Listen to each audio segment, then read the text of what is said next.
everybody to this afternoon's little chat. I'm Philip from Vet Education, broadcasting to you live from the World Small Animal Veterinary Association Conference in the beautiful city of Singapore, which you can see behind me. What I thought we'd do this afternoon is just share a little bit about a couple of the lectures that I have attended this week, and the first one I want to talk about is one that was conducted on intestinal radiography. Some tips to get the most out of your intestinal radiographs, and the first tip that was brought forward was to take a minimum of 3 views. That is a right lateral, a left lateral, and a ventrodorsal view. The benefit of the left lateral projection in particular is that it will fill the pyloric antrum with gas, and so if you have a gastric outflow obstruction caused by a foreign body, you're going to be able to see that foreign body outlined by a nice amount of gas sitting in the pyloric antrum. Likewise, in the ventrodorsal view as well, gas will tend to rise into that pyloric antrum, and it makes it much easier to see gastric outflow obstructions caused by neoplasia and gastric foreign bodies as well. Right lateral projection we're all used to doing, especially in emergency practice, is a standard one we do to diagnose gastric dilatation valvular syndrome. But the disadvantage of that view for other diseases is that it fills the pyloric antrum with all the fluid that's gravity dependent, dragged down to the bottom of that pyloric antrum, and so we may miss gastric outflow obstructions. The other thing I will mention as well is that on a right lateral projection, sometimes there may be the appearance of a soft tissue mass just caudal to the body of the stomach, and sometimes that can be confused with an intestinal neoplastic lesion or something like that, and it very oftentimes is just the pyloric antrum filled with soft tissue radiographic density of fluid and possibly ingesta. Second major tip there from this lecture that I wanted to share with you was in evaluating the jejunum. Now, the jejunum should be made up of a uniform population of nice flowing intestines.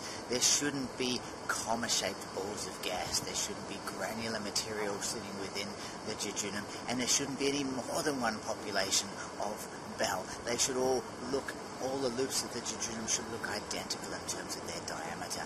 So if you're seeing variation in intestinal diameter within the jejunum, that can be a highlight of an obstructive ileus pattern, so an intestinal obstruction.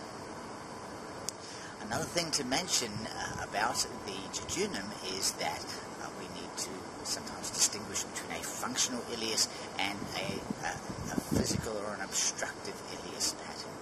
An obstructive ileus pattern is one that's going to be characterized, as we've just mentioned before, by more than one population of bowel. We'll have gas distended loops of jejunum. We may have fluid distended loops of jejunum, followed by jejunum of normal diameter.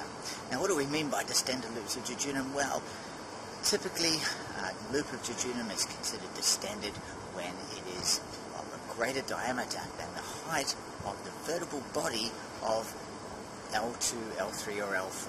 Okay, so if it's any more distended than that, we classify it as a distended loop of bowel. With a functional ileus, that is an ileus that is not caused by a physical obstruction. This is one that's caused by perhaps an overabundance of sympathetic nervous system tone. We quite commonly see this after trauma, even after abdominal surgery, for example, where the small bowel is not contracting in a normal peristaltic manner. And what we typically see is gas distended loops of jejunum right throughout its entire length. This can also be caused by bacterial overgrowth secondary to other diseases going on as well, such as gastroenteritis also. The other thing I want to talk about is the presence of linear stripes within the gastrointestinal tract. Nature's not very good at making straight things, so when you see linear stripes within a gastric lumen or within a small intestinal lumen, that is highly suggestive of a fabric type of a foreign body, so it's just something to look out for. The other thing I also want to mention is talking specifically about cats. Now, cats, when a normal cat very, very rarely has any gas sitting within the stomach itself. So if you have a radiograph of a cat's abdomen, particularly a cat that's been fasted, if there's no if there's a lot of gas inside the stomach, that can be highly suggestive of an intestinal obstruction, be that caused by neoplasia or foreign body, whatever it may be, distal to the stomach itself. That's definitely something to watch out for. And finally, I just want to finish off talking about the presence of this thing called graveling. Now, graveling is the presence of any sort of solid material that looks like gravel within the intestinal or stomach lumens on your abdominal radiograph. Now, in animals that present that have been perhaps anorexic or have had dramatically reduced appetite or have not eaten for the last 12 to 24 hours, it's very, very unusual to see any sort of particulate matter that is going to show up on a radiograph sitting in the stomach.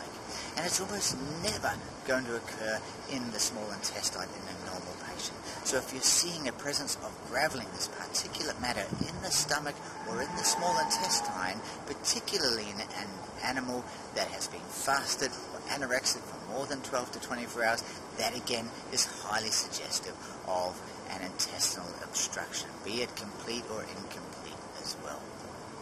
So those are just some of the tips from a very, very useful lecture on making the most of intestinal radiographs there. There's a lot more in that lecture. We'll maybe share some more with you online as well.